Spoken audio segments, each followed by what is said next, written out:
The recording has started. Okay, thank you. Good evening, everyone. Today's April 3rd. My name is Kwame Afray. I'm the chair for the Land Use Committee for Community Board 17, and I call this meeting to order. We'll start with the chairperson's report, but as an introduction for what we do, I'm trying to just include this little introduction in the beginning of all meetings just to give everybody an understanding of what we do and the areas and the agencies that we deal with. Our committee advocates for the responsible, excuse me, our committee advocates for responsible planning development within our district. We provide input on zoning changes, business improvement districts, variances, special permits, and other land use matters in accordance with the New York City Charter. We strive for balance, preserving our community's character, fostering thoughtful development that benefits all residents. And our responsibilities include landmarks, historic preservations, housing issues, budget matters related to HPD, DOB, and DCP, which is Housing Preservation and Development, the Department of Buildings, and the Department of City Planning, right?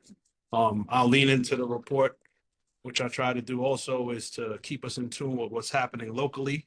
The New York City Council has approved zoning changes permitting the development of a casino and entertainment complex adjacent to Citi Field in Queens. That's the current home of the New York Mets, if everyone's not familiar. It was spearheaded by the Nets owner, Steve Cohen, and his funding group, Sterling Equities. The project aims to transform the area into a year-round destination featuring casinos, hotels, entertainment venues, dining, retail spaces.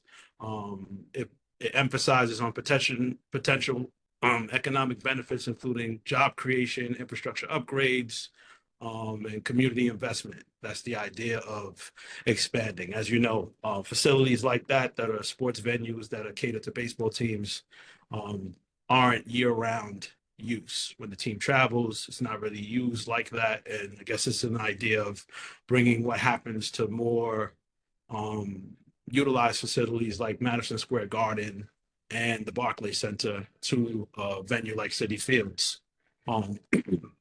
The idea is the proposal now awaits a competitive state level casino license as New York plans to issue 3 downstate licenses, which we all know about. We've been hearing about this conversation happening for a while. The proposed 3 areas are in Manhattan, this location, and then in Coney Island. I believe they want to expand there. If approved, the construction could begin as early in 2025, which we're at that stage. Cohen faces some competition from other high-profile bidders. So that's an ongoing thing with that was driven by actually our city council people to approve a city casino in Queens. So we just need to keep our eyes on that. Even more locally, so residents of Sheepshead Bay recently got frustrated, actually feeling that they got the bait and switch. Initially, I believe that they approved in Community Board 15 a affordable housing development, and they've come to find out that it's going to be repurposed into a homeless shelter, which has always been a fear that's been discussed in this committee. The community anticipated the project would provide long-term affordable housing units, addressing local housing needs. However, the shift to a homeless shelter occurred without sufficient community consultation. It basically happened post-Europe, and I'm trying to figure out how and why that actually happened. However, the shift to the homeless shelter occurred without consultation from the community, leading to a backlash over transparency, concerns about safety, neighborhood impact, and the unkeptness of how housing premises like that are usually done.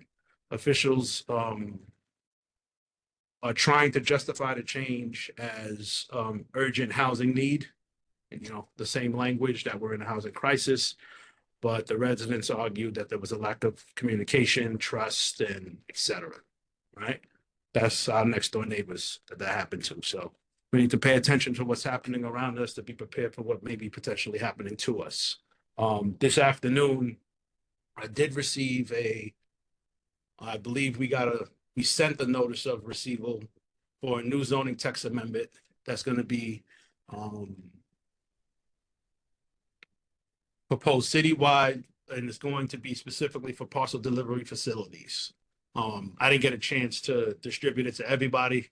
I barely got to read it myself, but you will be seeing that package get sent out to you, and it'll be the full package. But to summarize it, they're proposing a zoning text amendment for parcel delivery facilities. This would be your UPSs, FedExes, and anything that, DHL, anything that would fall under those descriptions. It introduces the CPC, the City Planning Commission, a special permit for new facilities in M, MX, and C8 districts. Parcel delivery facilities, distribution warehouses for unloading and sorting and reloading goods for final delivery. Facilities are not allowed in residential district, but are often near residential areas. Environmental impact, facilities impact traffic, air quality and safety, special permit conditions, facility over 50,000 square feet near residences, or without EV charging needs permits, exemptions, facilities under 50,000 square feet with environmental compliance are exempt from permits. Public participation, public scope meetings are scheduled for May 6th, so that's right around the corner. Analytic framework uses reasonable worst case scenario, development scenario for impact analysis. That's that abbreviation that we've seen on other reports, that RWCDS. We also have the EIS, which is the environmental impact statement. This is all included in the thing that will be shared later. It assesses the impact of land use, zoning, and public policy, public health and safety, which impacts public health and traffic safety, disadvantaged communities, and the mitigation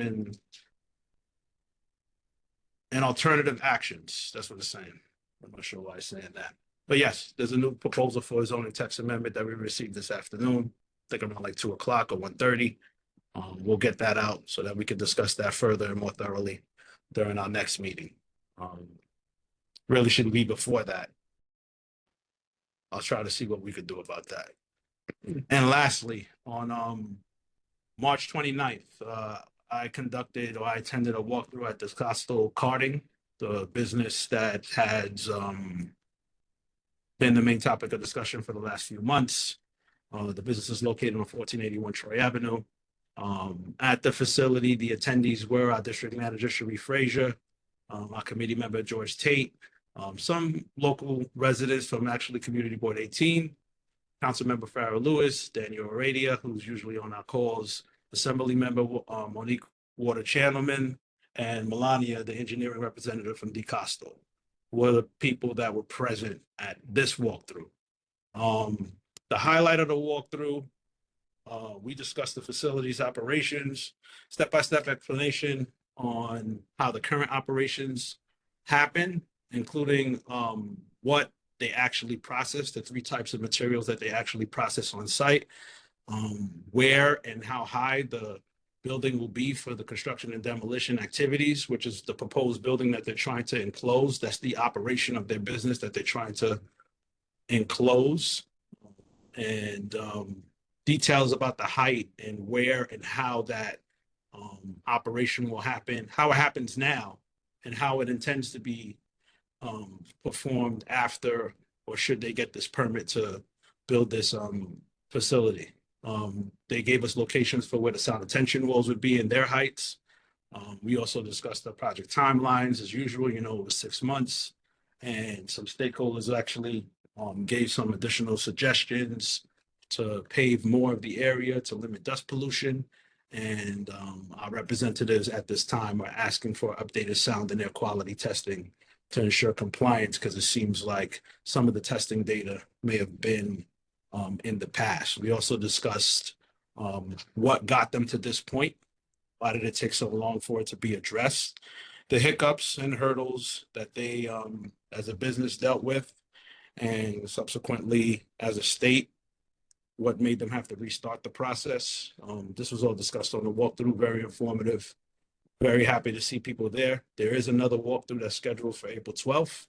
I believe the slots are filled, but if anyone is interested, and we get enough traction, I will request a 3rd walkthrough date, which I think is potentially on the 19th, of April. So if anyone's interested in actually walking the facility themselves, asking their own questions, just let me know.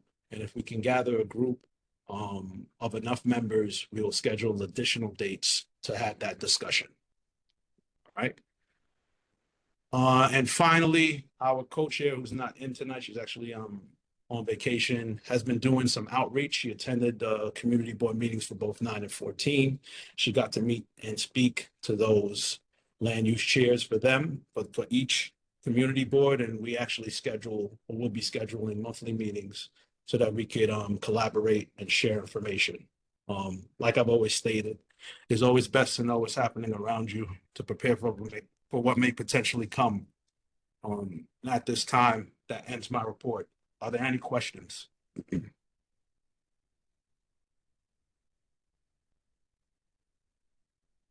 you have any questions, you could raise your hand or input the questions into the chat. Ms. Bennett, you're acknowledged. Yes, good evening. You said there's going to be another walkthrough for the construction place on Farragut. Yeah, there's a walkthrough schedule for April 12th. If I'd like to try for that, yes, I would. Okay, you reach out to me. Okay. Reach out to Naushin or Allison. She's actually the lead on that particular walkthrough, and we'll add you to the list. Okay. All right. Thank you. Any other questions?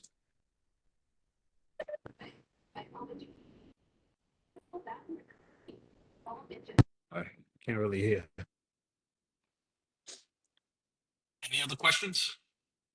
Yeah, why sometimes the community board tend to always hear something at the last minute instead of, I know sometimes you guys are aware of it, but it seems as though when everything starts finalizing, that's when you guys are getting involved. That's what it appears to be. Are you pertaining to the zoning text amendment that was delivered today? Yeah. Well, it was delivered today, and we have to file a notice of receipt. So we only received it today. I wasn't made aware of this text amendment. You know, there's several proposals that go out there, but sometimes they don't make it to the actual floor. This particular one is actually coming to the floor to be reviewed.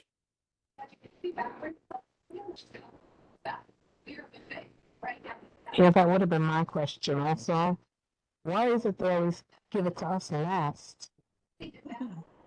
Given to us last? Yeah, next to last. They give us very little time to review the information and then get back to them. I can't speak to why that timeline is given, but I can only speak to when we actually received it. Naushin, can you confirm? This is the first you heard about it today, right? Or did you hear about this in the past? I received it like probably a day or two ago, but I was out sick. So as soon as I opened up my inbox today, I sent it to our chair today. Okay. But my question is, when was the information compiled? And how long did they wait to sit on it before they sent it out to the board? I can't answer that. See, they need to let us know. When was this first compiled? When was the research done? This way we know if it's current or they're giving us old information. All that information is in the report. I just didn't disclose it, but I only received that report today. All right. So now tomorrow, can we distribute it? That with the associated links? As a matter of fact, if you can, could you distribute it tonight to the committee members so that they have it? Yes. All right. You'll see the notice of receipt, the date that it has, and then there's a subsequent link or links for various items. I'm hoping that inside it'll have many of the information that you have, but you know, it's a meeting, it's something that's going to happen. You know, zoning text amendment usually just don't happen, you know, overnight, you know, but this is what we're being notified about it. And the first of probably several public meetings is on May 6th. It doesn't mean that we got it last. It just means that we're notifying you when we received it. Doesn't mean that it's going to be voted on and accepted on the 6th. I'm just giving you the information as quickly as I received it. All right. Who do we got? Anyone else? Any other questions pertaining to the report, the walkthrough? Great. I don't see us having enough to vote on minutes at this time. Forgive me for my voice. I am losing my voice. So we will shift the meeting to unfinished business. Do we have any unfinished business? Jenna Watson, good evening, good evening. Sorry, I'm just seeing the test. Ms. Bennett, are you saying that the Sheepshead Bay facility is a men's shelter? Is that what you're saying? Sorry. I didn't see the messages. Yes, I remember hearing about it about Okay. maybe a week or 2 weeks ago, and they said they were going to make it a men's shelter. And those people got out there and started protesting. Yeah. Yep. They just on them. Okay. Any other unfinished business? There is the tax lien sale that the date is in May. I think it's May 20th. We'll bring that to everybody's radar. I did get notice from Councilmember Lewis's office, specifically from Daniel Heredia, that they also have the list of the 1,100 homes and that they've rectified at this time. This was a week ago. They were able to contact and rectify 84 locations. They did share those specific residences with me. So I will share that with whomever is interested so that they could probably filter them out of their work so that they can address the areas that need to have more focus and not the 84. I'm going to try to get an updated number because this is a week old. So it could be more since then. Okay. For those members in the community, you say it's 84, right? Mm-hmm. Is anyone doing door knocking to inform them of their rights and what they need to do to prevent their house from going up on the city lane? Because I thought we had put a freeze on that, and but it seems as though they bring it back this year. So is anyone doing any kind of, like, community members doing any kind of door knocking to just inform the community, the homeowners, that their liens on the property? Sometimes the parents die and leave the home for them and they're not even paying the taxes, you know? Yeah, we have a local CBO, which is Brooklyn Level Up. And they've been taking the initiative to knock on doors and notify residences, but we also have our community representatives that are also doing their part. So yes, there is some door knocking, door-to-door arrangements. Yeah. Is anybody from Brooklyn Level Up on? I don't think so at this time, but yeah, we And do are have a you local CBO that is doing local, and some members of this committee are joining them in their efforts. They did take the spearhead to go do that. And that also pairing them with an attorney who can help them to understand their rights and what to do in the process? They are providing resources. I believe they're having in-person meetings and resources for the members to come to, and it is going to be in the pamphlets that they're being shared. Okay, because the reason I'm asking, I'm very concerned in this area.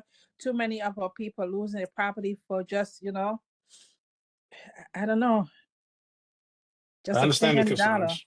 I'm sorry. Can I also chime in? My hand has been raised. I'm sorry. I didn't see your hand. Yes, Okay. please, you're acknowledged. Well, good evening, everyone. Just want to amplify that there are community members and other organizations also Mhm. activating around the lien sale. There were conversations had as well. It was brought to the public advocate's attention because it's such a widespread issue. There were other elected officials also contacted, some of whom believe that we were still in a moratorium. So some of them were surprised that their lien sale, that the conversation is, that we're here again is the point. Others have been raising it to the governor's level as well, asking her to step in to make sure that on every level it's being touched and talked about. So just wanted to make sure that you are aware of that. Yep. Thank you. Yeah. I'm trying to see if I can forward the list. I get that list, but it is dated from March 21st. So maybe there's been some improvement.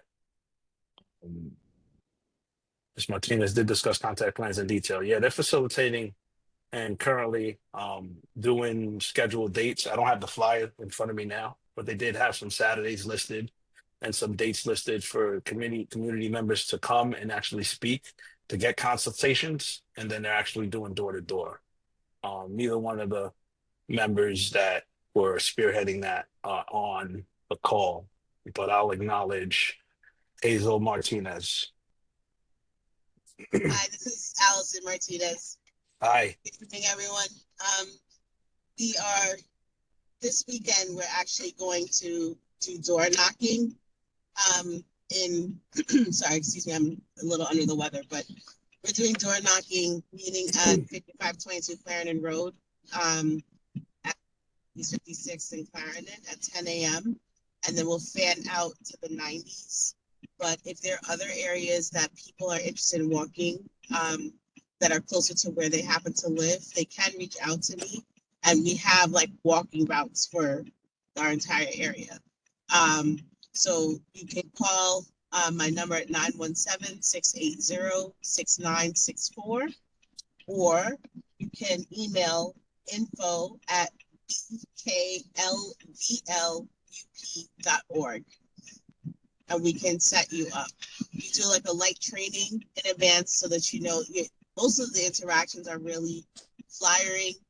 And if someone happens to answer, just telling them that they can come to Clarendon Library, which is at 2035 Nostrand on, from now it'll be April 12th and 19th. So the Saturdays going forward, they can come and we help them complete their forms in person, or they can go online themselves and just kind of direct them. Right now, the real form that people can use is the exit lien form, because technically exemption forms, all of those forms are actually had to have been submitted by March 17th in order to be accepted for this year. But the filing of it of the application is still enough to get you off the lien sale list, but you would have to refile again for the following year. Where normally you would get 2 years of coverage and then have to re-up every 2 years. So if you want to come out to, help neighbors know what their options are, or somebody and you just need some information, if it requires, just reach out and we're happy to help.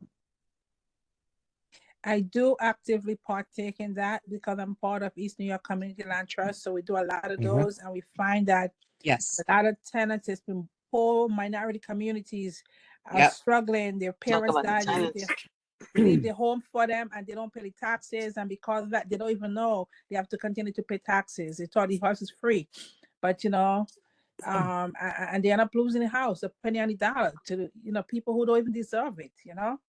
People don't even look like us, and that's a shame. It's really painful feeling. It's true. I think a lot of times people are also caught up unnecessarily in feelings of shame about this, but really all of this is public knowledge, and our goal is to help people to get out of the situation and ultimately get on payment plans if they can. But the longer you ignore it, the worse it actually gets. And the other thing we're noticing, and I'm trying to work through a situation right now, and have reached out to a council member who's going to look at this as a potential opportunity for legislation, is trying to get people whose properties are either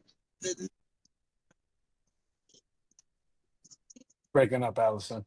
caught up in surrogates court, but getting those properties off the lien sale list is a matter of just general course, because the reality is those families are already struggling to get through the process. There's no one that's technically in a position to make decisions about the property anyway, so they shouldn't be on the lien sale list. And we have, unfortunately, a lot of Black and Brown communities. There are a lot of people who do not have proper estate planning going on at all. So, and they're subject and targeted to their properties being taken and generational wealth lost because of poor planning or lack thereof. So that's another thing we're trying to do as well. I just feel that we need to, before we get, because this comes every year. I mean, as of now, I don't know if they're gonna stop again and freeze it. because we did a lot of rally around this, you know. But my thing is, this is like an ongoing every month issue that we need to have with our community. Start from now, going from house to house, if we have the list, and target those people, not just because it's in May. You know, May is right around the corner. It's not a lot of time.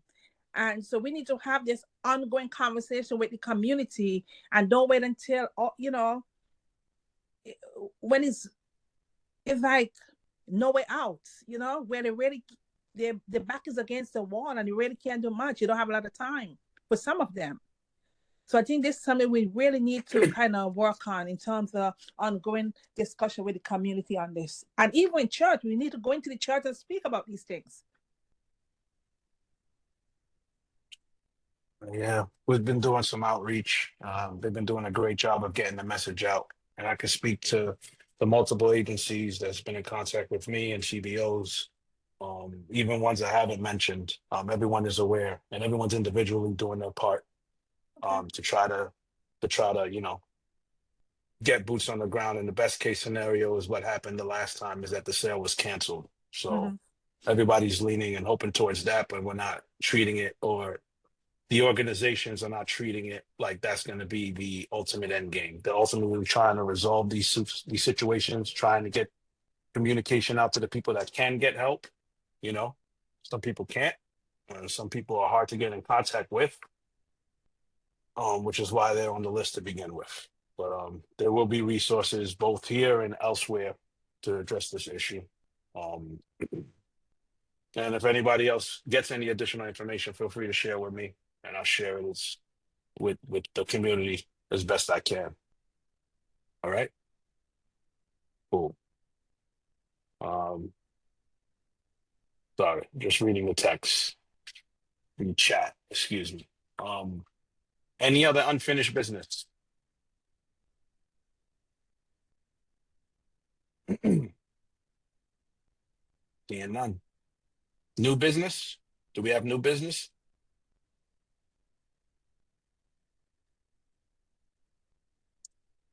Making it easy, huh? The new business would be the zoning text amendment, right? So zoning text amendment, which I'm hoping that everybody received in their inboxes. You see that it's dated for March 28th. So it's something that came out last week. So I think that we got it in a decent amount of time for review. I would say that that'll be on everybody's study list to familiarize yourself with, because we're going to have to form an opinion on that. We're also going to have to form an opinion on what the committee's stand is on the DeCosto carting facility. I don't want to form that opinion now. I want to give as many representatives and as many stakeholders the opportunity to go see the facility themselves and to get the information in real time and to be able to process that information and come back with that knowledge so we can formalize an opinion as a committee, whether to support or to deny or fight that permit. It's a slippery slope. That's my position on it. But we'll speak more in depth about it once everybody has their eyes to it to see what's really going on there. All right. Sorry. I'm sorry, Mr. Frey, is the expectation that we're voting on this tonight? No. Thank you. No, we're not voting on that tonight. We have some other visits. I will say that there weren't many community residents at the visit that I was at, but the elected officials were there.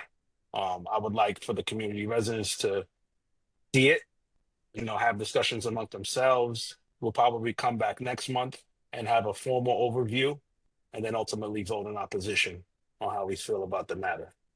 Okay. And we don't have a lot of time. Well, we actually do have a lot of time because it's not really in review yet, the text amendment, and they're going to have to formally come in front of us to actually do a presentation. But we do have the information now regarding the parcel facilities, the zoning text amendment. We'll all familiarize ourselves with what it is prior to that proposal or that meeting, which could be before our fiscal end, or it could be in September. That's usually what it's been, you know, as it goes through as they go through their process. By the time they get to the public input section is usually in September. That's been the timing for it in the past years. So I believe it was delivered. So everyone should have that in their possession now. If you haven't, reach out to me at landuse@cb17.org. We'll put it on the side of the chat, and we'll make sure that we get that to you.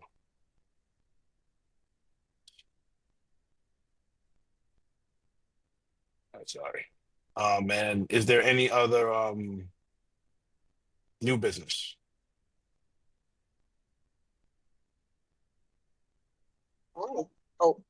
It's not new business, but for Dick Sole on the 12th, I did invite a professor that does like air quality monitoring and all that from NYU to attend, and he said that he will be there. So we'll, it's good to just have like some expertise on site to be able to, and he's an engineer as well, so to be able to look at what's proposed and try to, get a separate, uninterested third-party opinion from an expert about what's being proposed and what the impact could or could not be. Okay, that's great. I plan on attending that meeting as well. And they did formally request, when I say they, as our elected officials, did formally request a new air quality report. I don't know if you heard that part, that it was tethered to the application when it went in 2019 or something like that, 2018. So we're not sure if those readings and those measurements were as recent as we'd like them to be. So yeah, I think that's a great idea. And whatever comes out of the April 12th meeting will be more proposals. Everybody should come, with open ears and listen to understand what's really going on. There's a lot going on over there. Not only are they a carting and demolition or construction and demolition business, they're also a recycling business when it comes to concrete. They don't process they don't process it there. They just basically separate it, and it gets processed elsewhere. But it's something to know. It's something that you need to see to understand, and possibly need to realize what's actually happening. And how close it is to the school is really it's really the school's right there. And the claims that it's 300 feet away from residences is another discussion that was happening there. But yeah, once those walkthroughs are completed, everybody will come back with that information, and then we'll formalize our opinion in the May's meeting. Sounds fair? I think so. All right. Is it? But no other new business? Very good. Like the chat. Hold on. What's this? MTA, Interborough Express, the IBX.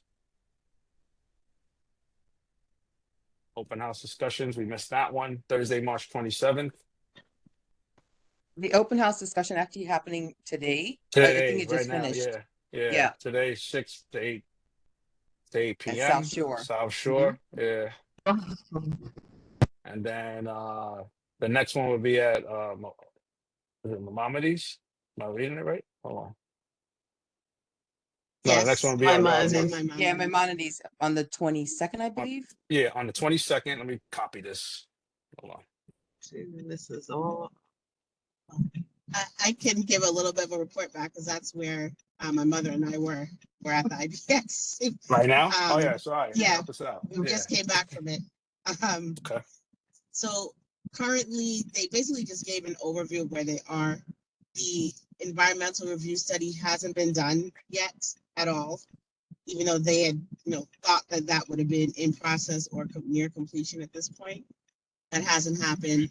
It was essentially similar to the other formats, where they were just trying to extract more information about what people would want at sites, or feel how they would use those sites as well.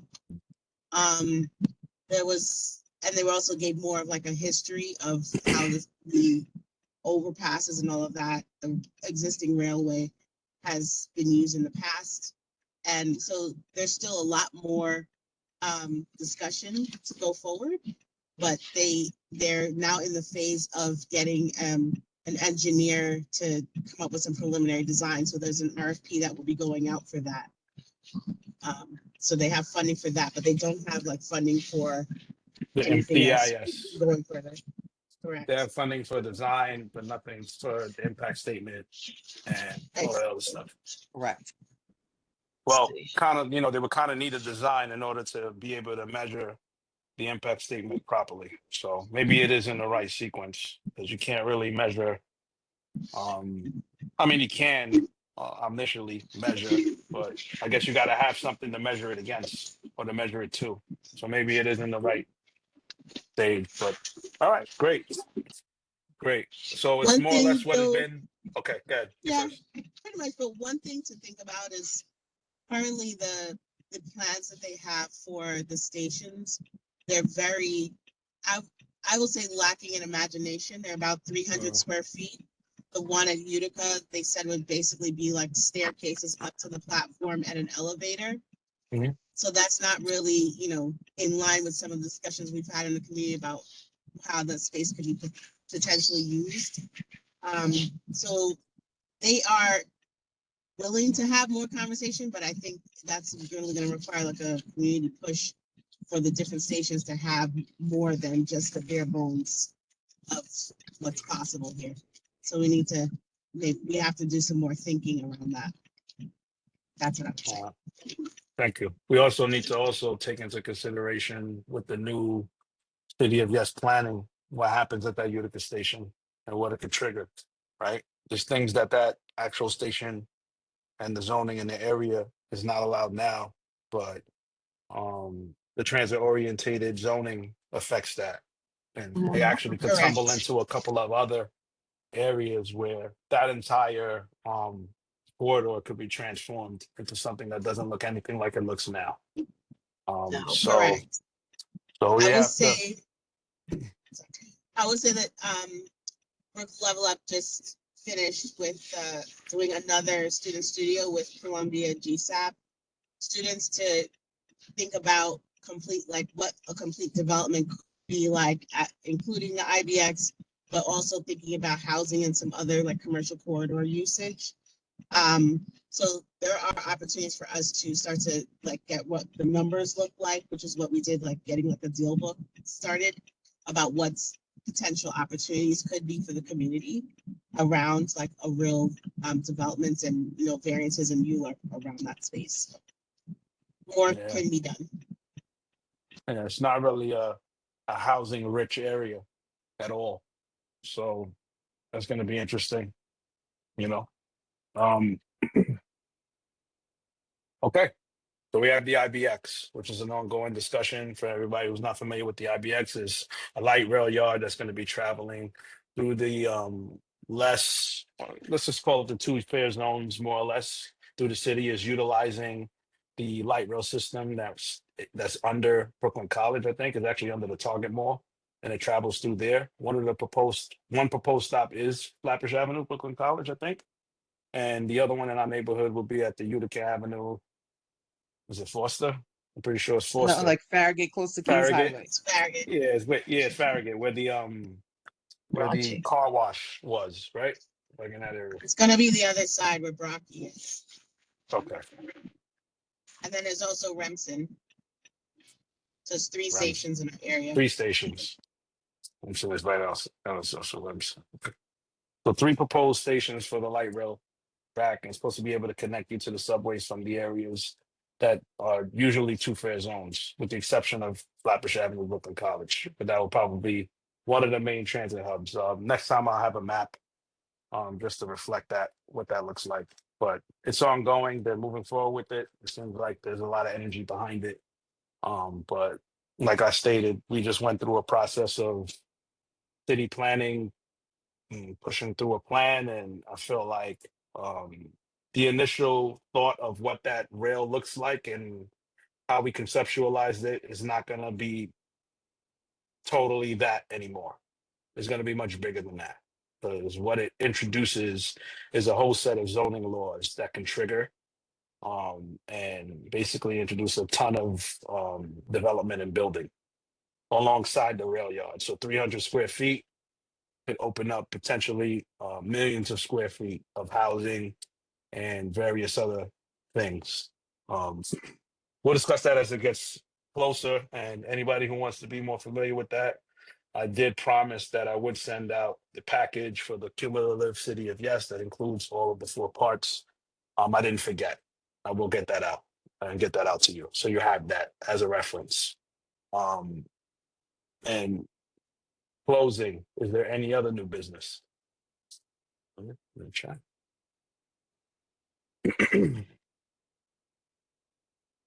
Seeing none, can someone make a motion to adjourn? Because I don't believe we have Yes, for a vote. that's it.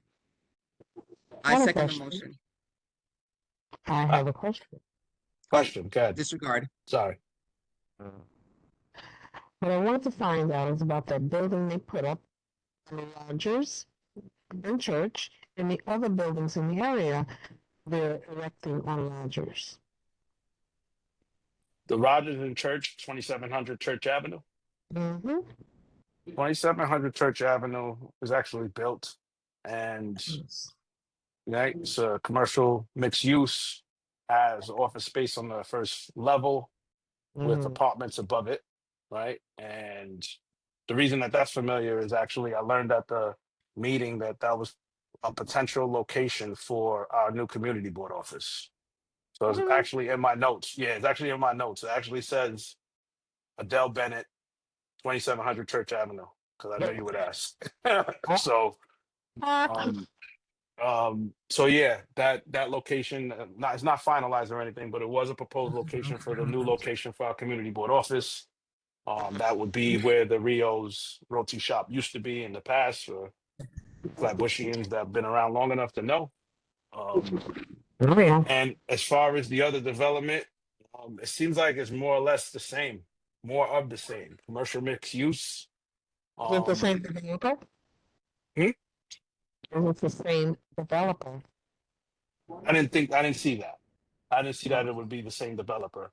And I haven't seen any action pertaining to the associated market also. I've been trying to keep track on that. That's still in the design stages. Huh? Yeah, Rogers and Snyder. There's another pit being dug. And they're getting ready to erect something. Green boards, Yes. Rogers and Snyder. It's a lot of activity. Rogers and Snyder. Yeah, but the Rio spot, you should have had something in your previous email, because when they brought that forward to the board, they brought it to me and I brought it to the land use committee. So there should be something in your old email, if you still have access to that, about the 20, yeah. No, I about wasn't that interested in former that. Rio's location. That really wasn't the question. The question is, what are they doing with it? And well, that is the answer, Miss Bennett, because the conversation was had, and it should be, the note should also be there to provide some guidance as to what they said they were going to do with it versus what's actually being done. That's nice. My question was for Mr. Frey. 27 Church Avenue, you said? So this happened prior to me, but it wasn't a formal YIRLUP, it was just a conversation? Is that that's what I'm hearing? There's something else going on, like I said, on Snyder and Rogers. Okay. I'll look over there and I'll see what's going on. I'll try to pull the permits, but we'll see. All right, thank you. I got you. Yeah, Snyder and Rogers. It's like it's the third building, right? It's the third or possibly fourth building, with the exception, including the associated market, which could be coming, which they're saying is not happening, but they filed permits and design drawings for it. Okay. Yes. I'll get back to you on that. I'll find out what I can. All right. Okay. Hearing no other new business, can someone make a motion to adjourn? Joan Alexander Bacardine moves to adjourn the meeting at 8:19 p.m. Do we have a second? Marguerite seconds it. Thank you. Motion's been moved and properly seconded. The meeting's adjourned. Thank you, everybody. If you have any information that you'd like, please email me at landuse@cb17.org. And please review the information you were given to better prepare us for that conversation next month. pertaining to the new zoning text amendment. Everyone have a good evening, and I'll speak to you soon. Okay, thank you. Thank you. Good night.